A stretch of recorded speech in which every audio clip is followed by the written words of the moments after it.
মাৰ্ঘেৰিটাত সংঘটিত হৈছে এটা অতি হৃদয় বিদাৰক ঘটনাৰ যিটো ঘটনা শুনিলে আপুনি হয়তো কান্দি উঠিব।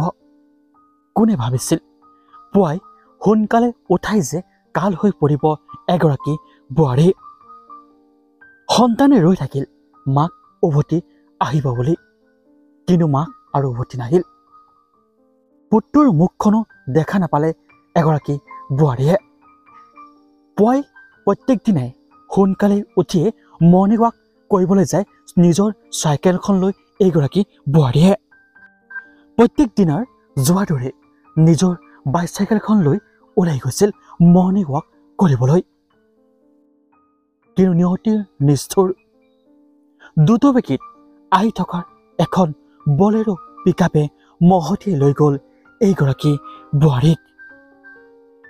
নিমিষতে মৃত্যু হ'ল এইগৰাকী বোৱাৰী। এতিয়া কান্দোনত ভাগি পৰিছে পুত্ৰ সন্তানটিয়ে। মাক ক'লৈ গ'ল? হঠাৎ যেন কাল অমানিশাৰ নামি আহিলে এটা পৰিয়াললৈ।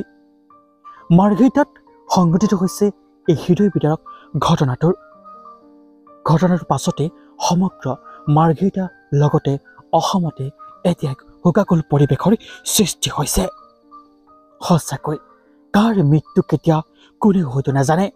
কোনে ভাবিছিল পুৱাই সোনকালে উঠিয়ে যে এনে এক ভয়ংকৰ ঘটনা সংঘটিত হ'ব। সকলোৱে প্ৰাৰ্থনা কৰিছে ভগৱানৰ ওচৰত যাতে এইগৰাকী বোৱাৰী, এইগৰাকী মাতৃ আত্মাৰ চিৰশান্তি লাভ কৰক।